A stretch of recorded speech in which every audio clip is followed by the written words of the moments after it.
Well, hello and welcome. We are looking the state of the nation. We're trying to separate the facts and the realities from the fictions, what can be done and what cannot be done. In fact, this whole ritual started on the 8th of January 1790 by George Washington when he was giving a State of the Union address. Indeed, some of the presidents who came after him decided that it was too much like what the king does in the United Kingdom. So they stopped and they started writing their speeches and having it read on their behalf. But as years went on, it continued again. Many, many years down the line, here we are. We've also caught in the tradition. And every year, the president is supposed to come and tell us the state of the nation. However, some are of the view that the president tells us what he's going to do rather than what the state actually is. Either way, it's giving us a set of promises, a set of assurances, which we are all hoping that if it comes through, we are all going to be home and dry. Today with me to discuss this very important thing, which if you're a Ghanaian, it's very important, is Bernard Mona, General Secretary, PNC, and maybe later, KT Hammond might join us, minority spokesperson on energy, might join the show. But for my brother in here looking regal, upstaging the king by all accounts, and he's going to walk out of the studio undressed. Bernard, let me compliment you again. You look regal. And our president has enjoined every Ghanaian to eat what we grow, dress what we produce. And for those of us who understand the economics of it, it's important to begin to appreciate that anytime we dress what we produce in Ghana, we actually put income in the pockets of those who produce. They get some employment, and therefore the money is recycled within the economy. And so I think that, as I have done on many platforms, it's important that we continue to magnify that this is beyond political party, that eating what we grow, dressing what we produce, is simply to say that let's be ourselves and let's conserve foreign exchange. It will help us improve the currency instability that we have in our nation. It will also forestall exchange rate disparity, and above all, it will ensure that we reduce our import bill by a huge margin. Now we go back to today. Did the president meet your expectation? Was there something that you were expecting him to say that now he didn't say this, or to you he met your expectation? Let me start by commending the president for fulfilling a constitutional requirement. Let me also say that the president was as eloquent as he has always been. Let me say that he took charge even in areas where we disagree with him. The president shows that he wants to say the particular thing that he said. He tried as much to convince, even where we thought that the evidence that he was producing could not match the reality. And above all, I think that today, again, the president showcased that he believes and he's committed to his clarion call of eating and growing what is made in Ghana. I cannot say that of the vice president because he came in jacket. And I thought that the number 2 person in this country should emulate what the president himself is calling all of us to do. But in a whole, I can think that the president discharged himself creditably. What I can say is that the president started by sharing his frustrations, particularly with the erratic energy supply, power supply in this country. And as I keep saying, this power crisis that we are in, nobody should be thinking about the big businesses. It is about the chinchinga seller whose total income in a day is just 1 goat and possibly half a goat that is making kebab out of it. And at the end of the day, some of his meat cannot be sold. He needs to refrigerate it so that the next day he can get business ongoing. Unfortunately, because of the erratic energy supply, this kebab seller will not be able to preserve his or her meat, and therefore he is going to lose his source of earning income. His employment is going to kaput. We are talking about the hairdresser who is just sitting and waiting batedly for somebody to come so that she can get a 10 cedi, possibly to feed a family and to take care of them in school. And because there is doom, that person is unable to get a job. We're talking about the vulcanizer who is sitting by the roadside and just anticipating that somebody may have a flat tire to inflate or to work on. And because of the doom, the person is unable to attend to. We're talking about the barber who is not able to go and get a job done, Nana's haircut, is out of job simply because we have this. And we're talking about multiples of people who are in the lower brackets of income that are out of job as a result of the doom that we find ourselves in. So evidently, the president ought to be frustrated just as any other Ghanaian. The president, in attempting to find a panacea to this, enumerated a number of strategies that they are putting in place, and in particular the emergency measures that they are putting in place to overcome this.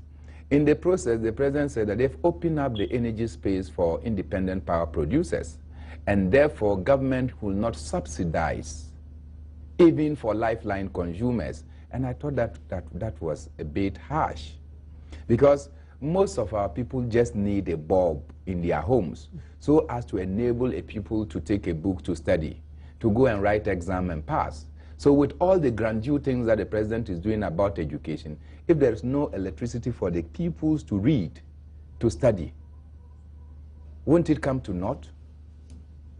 And so to say that because you are opening up the energy space for independent power producers, you cannot subsidize. The question I ask is that haven't we opened up or liberalized our airwaves?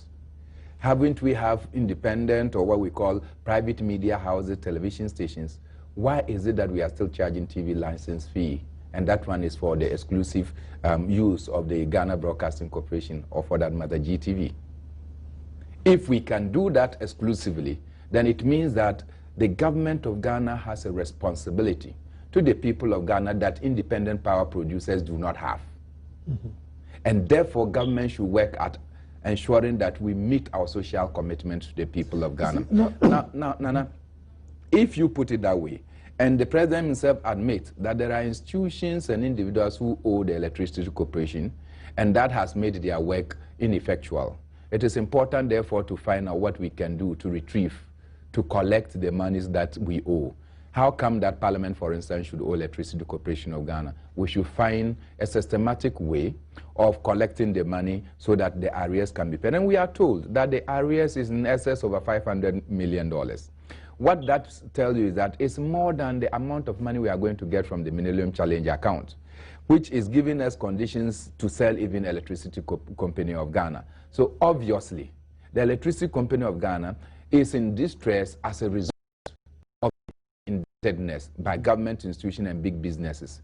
Why is it that the president and his team are not telling us how we are going to get back the monies that are owed to the Electricity Corporation and use that to invest in generation of power in this country, so that at the end of the day, we'll be able to overcome the shortfall? I want to go back to the subsidy thing. Maybe we become too spoiled. We think everything should be either free or cheap, and therefore we don't want to pay realistic prices. So maybe the president is taking the bold step that, look, we need to bite the bullet now. If it's 1 bulb, reduce the wattage to 4 watts. If it's 2 bulb, reduce it to 1, and maybe economize in the use of energy so we can afford it, rather than this one-ton use of energy. Nana, when you talk about freeness, the people of Ghana voted free for the president. The people of Ghana took a decision because they wanted an improvement in their lot. They took a decision to vote for a government so that we can work to overcome their debilitating conditions. It is important for us, when we are voted into office, to attend to the demands of the people of Ghana. And one of the things that the people of Ghana voted was, why? Cost of living was high under the MPP, and therefore they wanted a change. The trumpet got a change. We punctuated that even taxes on petroleum products were on the high side. We punctuated that it was difficult for the many Ghanaians to be able to afford the utility prices that were everly increasing under the automatic price adjustment formula. And so if you are voted into power, you cannot come and tell us that we are spoiled, and therefore you are now coming to correct it. What we are spoiled for is that government institutions have failed to pay their due. They take it and they think that it is government of Ghana that is generating. Compel the government institutions to pay. If they cannot pay all within a year, let us put up a strategy that will enable ECG recoup and collect all the debts that is owed ECG. And I'm sure that when you do that alone, the ECG will be in a position to even pay monies to other people so that they can generate power for this country. In any case, the situation that we find ourselves in today, and sometimes it's unthinkable. At independence, you had surplus energy in this country. You know that the total energy consumption of Ghana was 50 megawatts, 50,000 megawatts.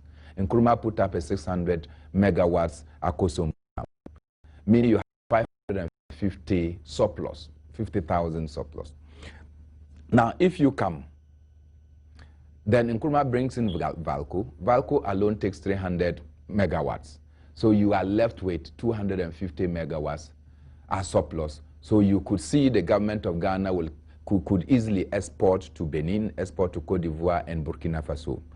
Unfortunately, along the years when Nkrumah was overthrown, there was no systematic, or there has not been any systematic attempt to continue to increase so that Ghana will have a surplus energy production here. But we have, because, I mean, at the moment we have more energy than we need. It's just that we can't seem to keep the machines working. We don't have more. We don't have more because we depend on hydro. We depend on water. Our water sources are being choked by galamsey operations, and our security agencies appear helpless in containing the menace of these galamsey operators along the catchment areas of our dam. Go to Bui and we are told all manner of stories about people ahead of Bui doing all manner of galamsey, therefore stopping or impeding the flow of water into Bui. And so any government will therefore take the necessary steps, because Bui will contain and survive much more than the galamsey and what we get from galamsey. So it is unacceptable that we allow these occurrences to happen. We appear helpless. You go and put so much investment in Bui, only 2 turbines of Bui are functioning, and even that they function less than 12 hours. You go to Akosombo, only 4 turbines are functioning, and even the 4 turbines, you have only 125 and not 170 that is supposed to function.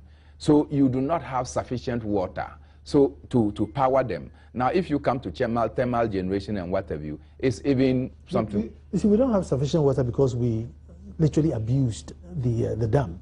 When all the other plants broke down, they decided, look, let's just overrun the dam, and that's why we've ended here. We have renewable energy sources. We have several renewable energy sources that with sufficient investment will be able to ensure. If for instance, the Ministry of Power is saying that if you do solar, you can have a maximum use of the solar in the daytime, and in the nighttime, because the radiations will be lower, you will not be able to use it the way you want. Pure energy conservation will tell you that why don't you concentrate the use of solar in the daytime, and then you rely on the other sources of energy for the night where we use, so that if in the daytime this nation is surviving on solar, is surviving on wind, is surviving on tidal waves, then in the night you can then rely on your hydro and thermal plants. What will be the cost to this nation? So you are able to conserve so that you'll be able to manage this effectively. But they come and tell us all manner of technical stories just to ensure that the people of Ghana are taken for granted. Among the list of what the president was talking about was 1,000 megawatts to be built by GE, and also 1,200. 1,200. And also 700 megawatts coal. Now, I was just wondering, I mean, where would the coal come from? Well, you can get coal from South Africa, you can get coal from the United Kingdom, you can get coal from other countries in order to come and power this. So I don't think that it is the issue of coal. But you see, we also have iron deposits and what have you along the Yendi the territory. And I'm sure that if we have to depend on coal, it should not be difficult to do it. And as long as we are able to generate the power, that industry requires this power in order to increase productivity, that out of productivity we'll be able to generate the needed revenue to repay whatever investment that the coal might have brought in, and then at the end of the day possibly make profit. So I think that it's important that we look at the energy mix. But I keep insisting, from opposition of the NDC, particularly when the NDC was in position, we all agreed that there are so many other sources of energy in this country. It is unthinkable that the NDC will be in power and then we will not be able to overcome the energy deficit in this country. But I'm excited, though, that the president says that over the period since 1983, when we started experiencing these energy difficulties, we have only merely managed the situation. And this time around, he doesn't intend to manage the situation. He wants to fix it. He wants to fix it perpetually. And let's see how he rolls out. And let's all be policemen to monitor, to guide, that whatever they have said, we will be able to follow it to the letter. I believe that Parliament has a role to play. I believe that political parties have a role to play. And of course, the media will be asking the question, where have we reached in the plans that the president just enumerated at the State of the Nation's address? Well, I don't want to be in the president's shoes because I don't know whether it's his fault or whether it's the fault of his handlers, but he's given so many deadlines which all fall through. It will stop by tomorrow, and then there was the almighty gas, and apparently, and we were all pushing so much for the gas to come, and apparently even these plants were not even ready to receive the gas. I don't know why we were even in a hurry to get the gas to come, since we couldn't even use it. We're only going to flare it at the end of the day. Whoever has been giving him these assurances, is it the same person that is giving him this message, or is he a different guy now? Because I'm just trying to find out, how do we trust this message? Well, I think that those who handle the presidency, and in particular those who are responsible for power generation in this country, if I were the president, most of them will have to vacate their position. Because obviously the Energy Commission will have to tell us what energy policy, what energy plans they have, what they intend to do to increase energy generation in this country. They should be able to provide for the presidency or through the Ministry of Energy what blueprints they have, what they have given out, which of them they have followed to ensure that they are going to start a generation, and to see the timelines that are involved. Then obviously you need to get the ministry itself to tell us what is being done, so that in the areas of power generation, so that at the end of the day will be, unfortunately for the president, these information that he pieces together in whatever he comes to say will have to be given by the technical people, those who are the handlers of those particular sectors of the economy. And so when they give him, and then they possibly in the debriefing process, they convince him that we are putting A, B, C, D measures, and within this time frame we'll be able to deliver.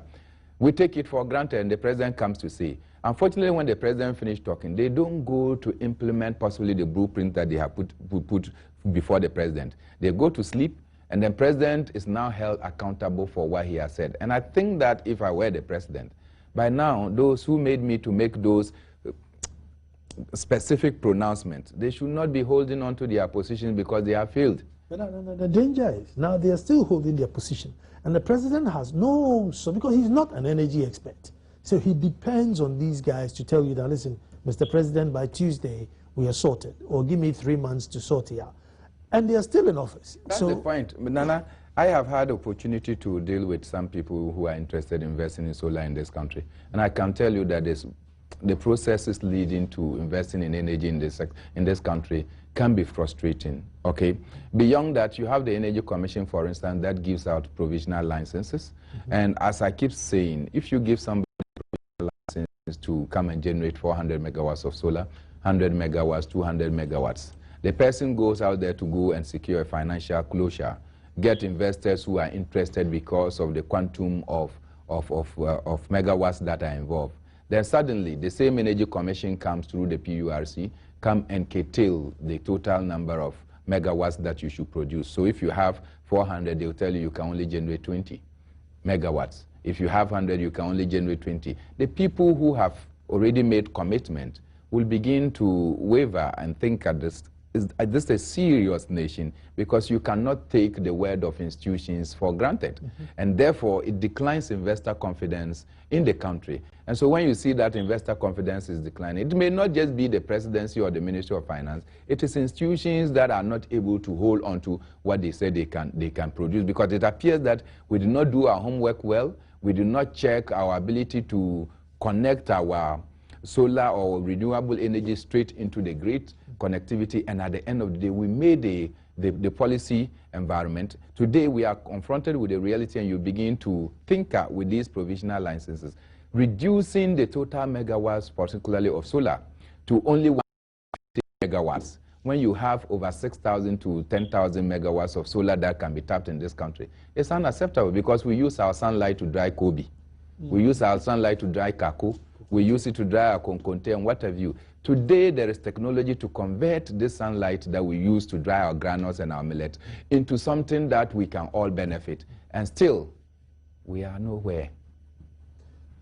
Because if you take Germany, and I keep saying that the radiation limits in Germany compared with Ghana, Germany has about 1,000, Ghana has over 2,500, and yet they have over 36,000 megawatts of solar energy in their country.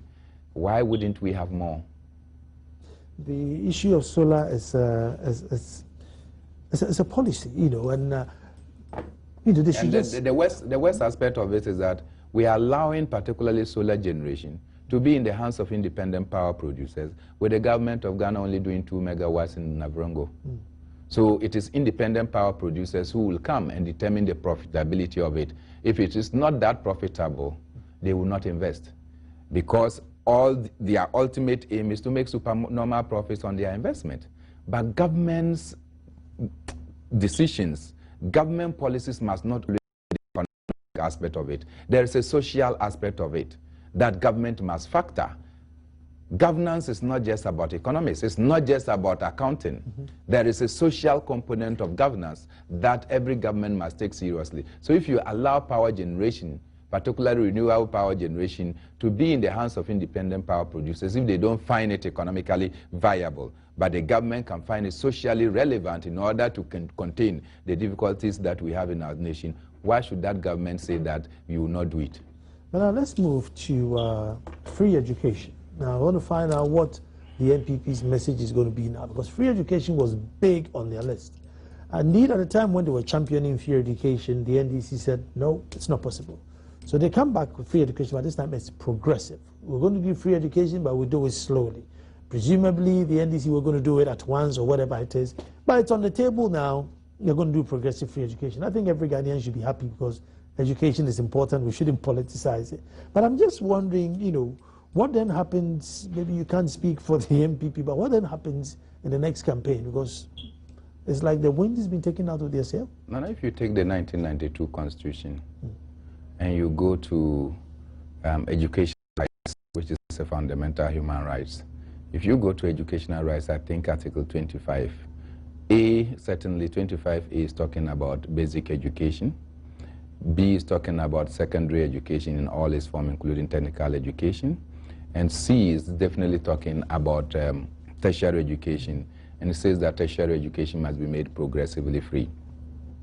And if you go to Article 38, which is also on the directive principles of state policy, in that, it says that 2 years after coming into office, Parliament must seek to approve a roadmap to ensure the free and the realization of the policy of free education and whatever. 2 years after coming in.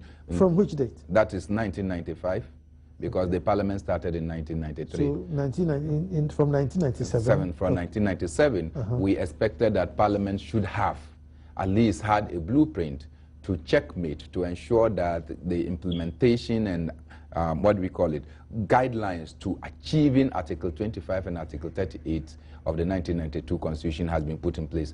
Our parliaments have come to, if you want, they have been asleep. They have been asleep because I've never heard Parliament say that the President and the government will have to put a program that will ensure that we are able to achieve progressively free education at tertiary level, and that secondary education must be made affordable, and that basic education must be made free to all of us. The Parliament of Ghana has not asked for it. No MP in my life, as far as I know about the 1992 Constitution, has made a request that the President, the executive, should bring this program before the Parliament so as to realize these particular provisions in the 1992 Constitution. And I think that it is an indictment on the institution of Parliament that they have not taken the steps to do that. Beyond that, Nana, if the Constitution of Ghana says that we should have progressive education even at tertiary level, and is talking about making secondary school in education in all its form affordable and available to all of us, then when you come and talk about free HSS, It is not anything new, because the Constitution of Ghana requires that we do it. Let me take a break here. I'll come back, because when I come back, I just want to find out that if that was the case, then why then did the NDC say it's not possible? Because they really campaigned hard. It's never going to happen. Don't move.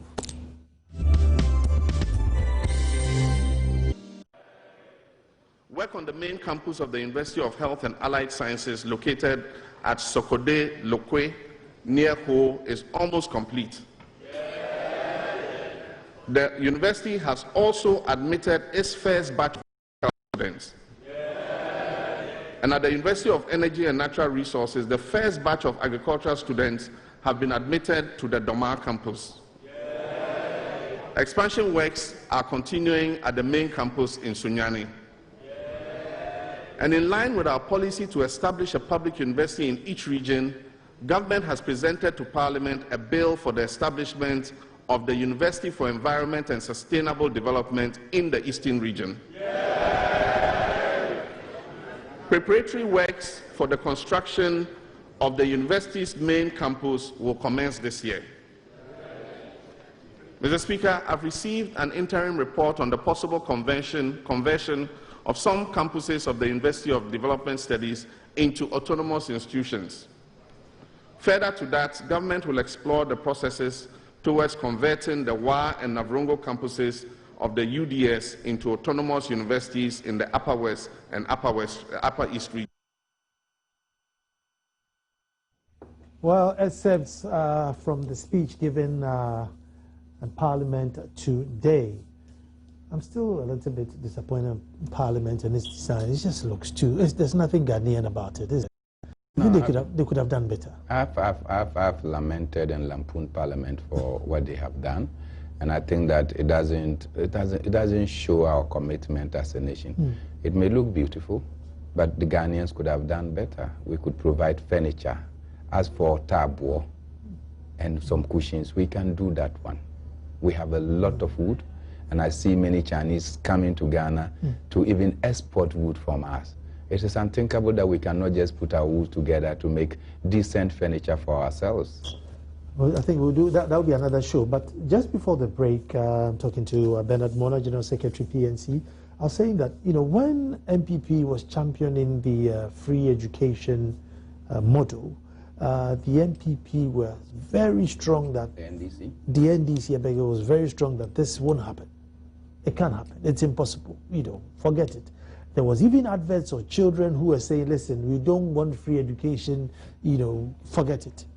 And one very upsetting thing that really, really broke my heart was from Madumasa get to Atimpoku, and these little girls who are selling Teta school boys, free education, bye-bye, free education, bye-bye, and obviously the executives who had won the waving handkerchief saying thank you to these little girls. And I thought, it was very heartbreaking and very hypocritical. Nana, many of our leaders today went to university. They had free education. They had chicken, beef. They had people dressing their beds for them. They had free accommodation and all. So today, you have vice chancellors who enjoyed all these, who are saying that it's no more possible.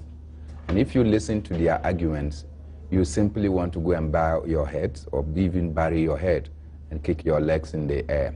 Obviously, what they say is that population has grown. Since when did we lose our planners and our ability to plan to cater for the growth rates in our various tertiary institutions or in our various institutions? Because we know that we have a natural population growth rate that we have to account for. We also know that by our own actions, there is a growth rate, a growth in our universities and what have you, and therefore we need to plan. Failing to do so does not mean that we should put untold hardship on the people.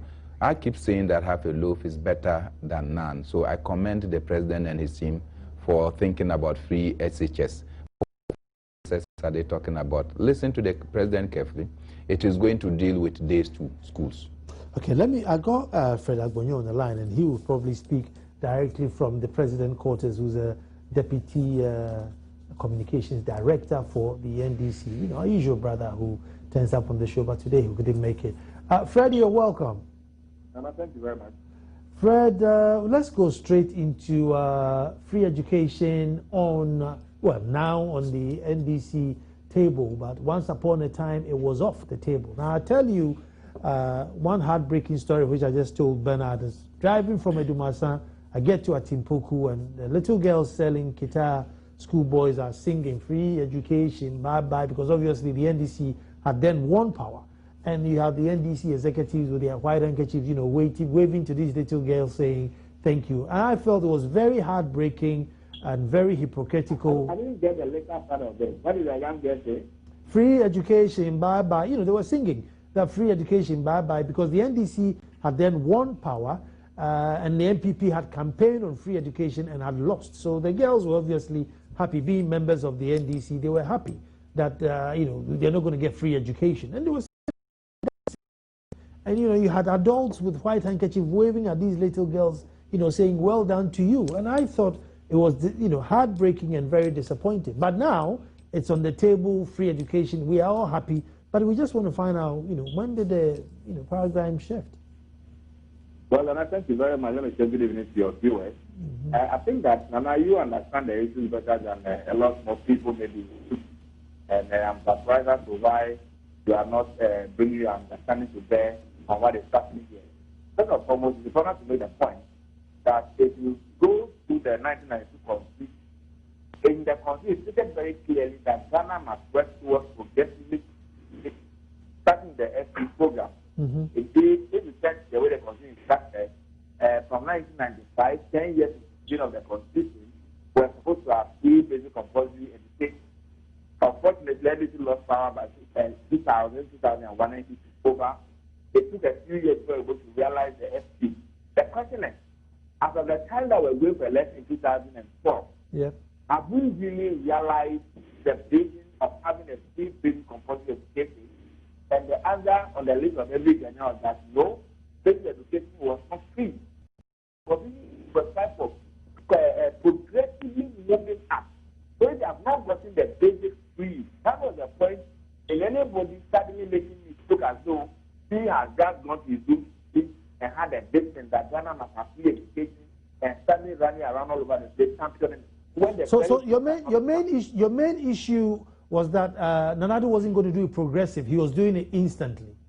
That is what he said he was going to do. He has given us a time frame. He was going to start that on the next academic year, 2010, 2014 academic year, if he had won the election.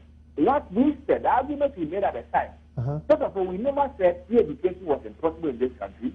The argument we make at the time was that you need the necessary infrastructure to be in place. You need to have all teachers trained.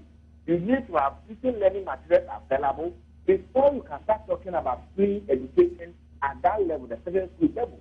Indeed, if you go and check Nanado's statement in 2008 elections, he even went beyond that secondary school free education or even about secondary school education.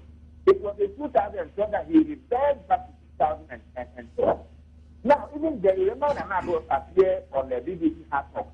They asked him repeatedly how much was going to cost him education that is infrastructure all over the state. And Nanado couldn't look at in the face and tell how much it was going to cost. So in our mind, we were so clear that he was only using that as a political gimmick.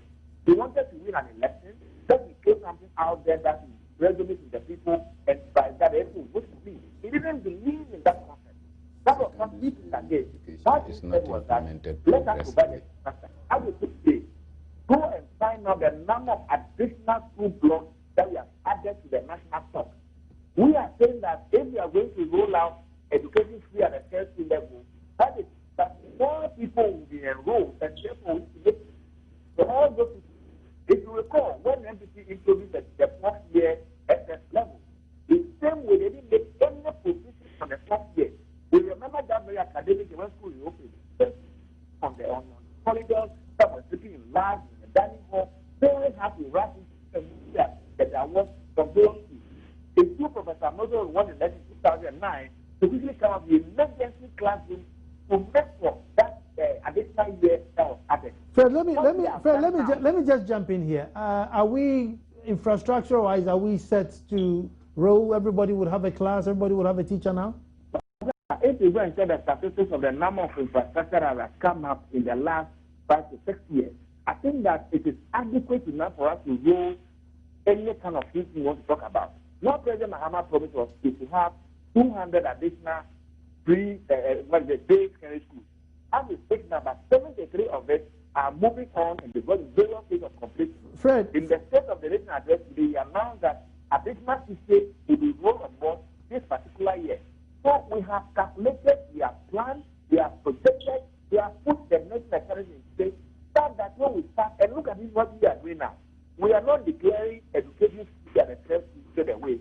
What we are saying is that students who will choose to stay in the house and go to school and go to school without being in the boarding house, they are going to take care of their schools that are supposed to pay. They are going to take care of their fee money that they are supposed to pay, their quarter money, all those other levies that they pay. Government is going to absorb all those money. So they will just move from the houses, walk to the school jobs. In fact, even that school uniform, school bag, and even will be provided. Fred, let me jump in here again. What's the education percentage in the Ghana at the moment? What's the percentage we are able to educate?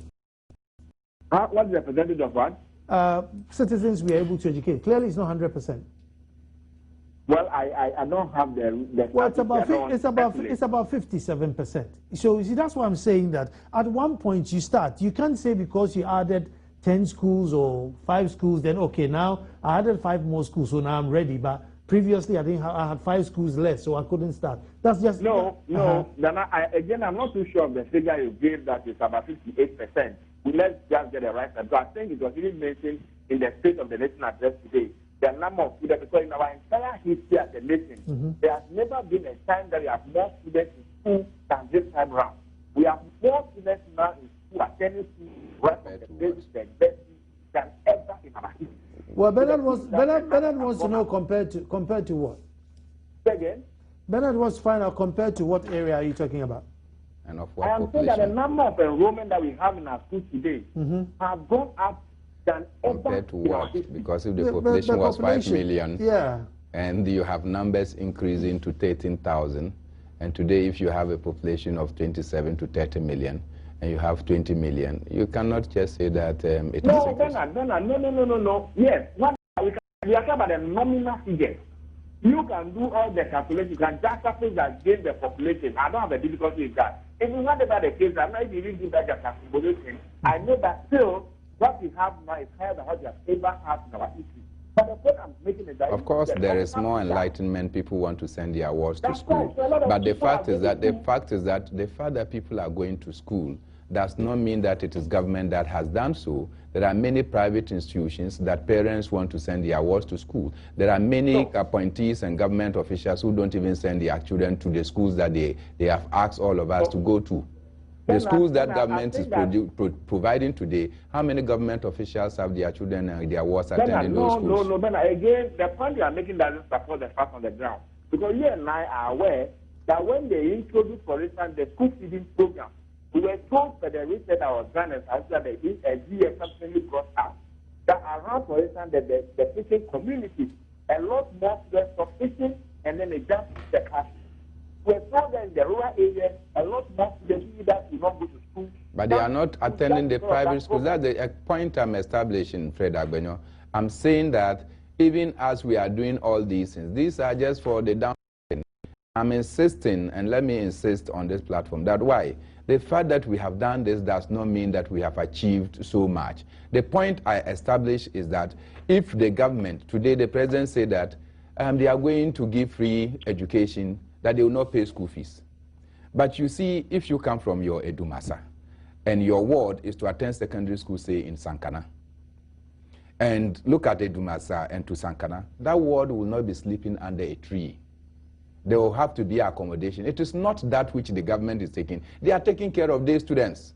That is the free education they are talking about. Their students are they going to pay for their hostel and accommodation? No. Again, are they going to feed them? No.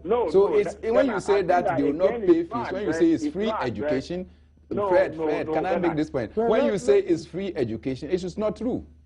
No, but because you are taking part of the cost of the education does not make it free. Because your son or your ward who is attending school in the village that I've just mentioned from Medumasa will not be sleeping under a tree. The cost of providing accommodation is not part of the cost of educating that person. I think that we should not address our minds with what really is happening on the ground. If you have this argument or this conclusion you are drawing, they have come in at all. Because from the fact that those who are there students that will not pay anything at all that work in school free of charge. The provision is also made for those who are in the boarding house as we speak now. Apart from the feeding fee that they are going to pay, those who are there students, their parents are going to feed them in the house. Those who are in the boarding house, the parents are supposed to feed them in the boarding house. All of that allowances, all of that, levies that they've been paying, government is still going to take charge of those ones, but even those who are in the boarding house. That's the point you have to know. So it's not as though those who are in the boarding house are still going to pay the PE levy that we're paying. They're still going to pay the quota levies and all this. No, they're all not going to be paying all those things. The only thing that is going to come in is that those who are sitting in the boarding house, their parents are going to go ahead and pay their feeding fees, just as the day students, their parents will be providing their food for them, the housing. Those who are in the boarding house don't pay for accommodation. Okay, let me hold on. I'm going to go to Parliament and take a couple of reactions, from the MPP. Let's see what they said, and then after I'll take a break and come back and continue. So hold on, don't move. Last year when he came here, he himself confessed that the country spends $1.5 billion on importing 7 basic food staples into this country. Food items which can be produced competitively by farmers in farmers are not producing enough, and we've had to spend precious $1.5 billion to import these food items to feed the people of this country. When he came this time round, he's been very, very selective. He just took 2 items, rice and what else, and sugar. I mean, the Commander Sugar Factory is far from being commissioned, and yet he's saying that it's going to reduce sugar imports, value of sugar imports by half. How does he know that? Because it hasn't even started. The project has barely started. And the same thing for rice. Poultry that he talked about. I know that under the scheme that the ministry initiated last year, some of the products which should have been sold during Christmas are still in the storerooms of the producers. They are not being taken. If you look at the maternal mortality rate, as of 2008 up to 2010, the maternal mortality rate in Ghana was 350. We are striving to achieve our Millennium Development Goals. But instead of reducing our maternal mortality rate, today the maternal mortality rate is 380 per 100,000.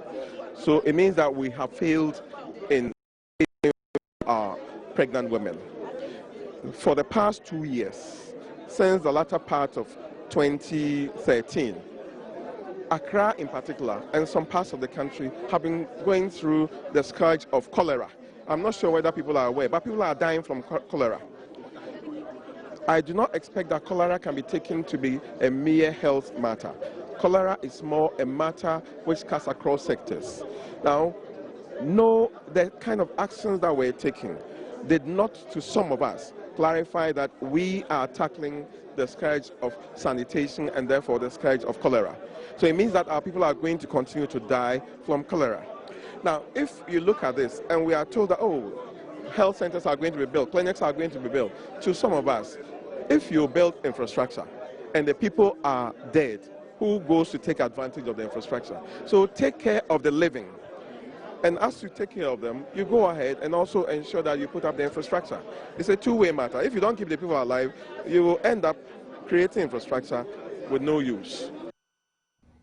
Well, thank you very much for staying. This small paragraph in here. And this paragraph, I think we can just photocopy it and just play it year in, year out. Says Mr. Speaker, in 2013 alone, we spent a whopping amount of almost 1.5 billion of foreign currency on the import of rice, sugar, wheat, tomato products, frozen fish, poultry, and vegetable cooking oils. Rice accounted for 374 million, fish 283.3 million, wheat 226.7 million, all in dollars.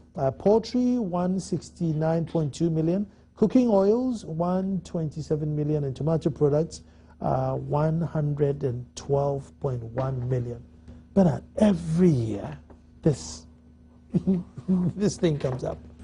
Isn't it amazing? I mean, it must be a real, I think it's the biggest indictment on all of us, because at least every year one should have dropped off. That this year, tomato is off the list. This year, rice is off the list, and we have wheat. And, you know, poultry is off the list, and we have millet or something. Every year. And it's not just on, but it goes up. Well, there is rent-seeking in our politics. Rent-seeking is something which refers to those who are engaged in a particular trade, doing everything to stop any action that would prevent them from. And therefore, if somebody, for instance, come to give you, say, 50 pickups for your campaign, and you're excited about it, then at the end of the day, the person turn around to say, you want to stop the importation of rice into this country. That is the business that we've been doing, and that has yielded the 50 pickups that we gave you in the last campaign. If you stop it, our business is collapsed. That rent-seeking event will prevent you, or if you are not strong enough, from going ahead to implement policies that will be of benefit to the nation, save and conserve foreign exchange, improve the incomes of our people, and make currency stable.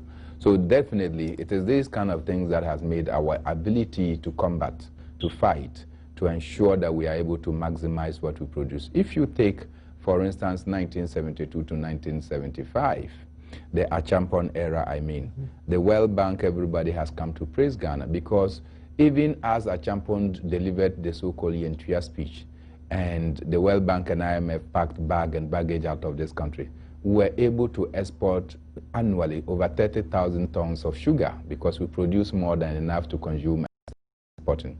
The world came to Ghana to buy maize, they came to Ghana to buy sorghum, and they came to Ghana to buy rice, because under the Operation Feed Yourself, Ghana was producing more than sufficient to cater for itself and to export. Many of our factories and industries started to produce, and therefore we had excess in our system. Today, we are unable to do so. We import contomere from Cote d'Ivoire, we import tomatoes and many other things. In fact, onion, we import when we have so much arable land. And I just find it unthinkable that we cannot convert our arable land into something useful. There cannot be a justification. Every single portion of this country is capable of generating rice in sufficient quantity. And indeed, we should even have regional brands of rice if we are a very serious nation. Every region has a type of brand. The taste may be different from other parts of the country. And if you go to Germany, for instance, they deal in the breweries. Every province of Germany have their own special beer. And so it's possible that, for instance, in this country, we should be able to have regional brands of rice that we are proud of, that we can. And I was excited that the president exported, or he gave to the Ebola-afflicted countries, some made in Ghana rice, but is that sufficient? Because we don't even have sufficient to consume in our own country. What is it that we are doing wrong? We have a Ministry of Agriculture, and possibly all you see is that our big men are wearing suits. They are not on the field to ensure that our farmers are incentivized enough so that they'll be able to produce sufficient for us. We should be able to reduce rice importation. As I keep insisting, it doesn't take more than 6 months to produce rice in this country. If you spend 600 million importing rice from those countries that you have done, what you have done in effect is that you have exported employment worth $600 million to those countries. That's a big What you have done in event is that you have created employment worth $600 million in those countries and created unemployment in our economy worth $600 million plus. This is money that circulated in Ghana would have made some people better off. I have Fred on the phone. Fred, I don't know, did you get the paragraph I read? I didn't quite get it, but I think I heard the banner submission. Okay, I was just talking about our importation of some particular items which always appear: sugar, wheat, tomato, frozen fish, poultry, vegetable cooking oils. I mean, constantly they are in the speech, and the only thing that changes is that we import more. And I'm just saying that it's an indictment on all of us that if we can't even reduce it or drop one item out of it, but What's going to happen? I mean, you are in government now.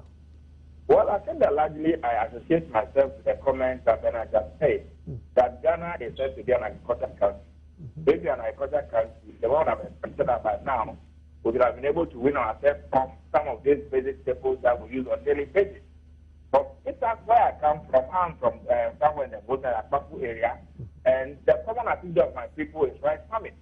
So if everybody almost in that village does some rice farming, and they are willing and ready to do the rice farming, what does it take for us to really give them all the support that they need from the tractors and from the seedlings and everything that they need for them to be able to produce rice on commercial basis?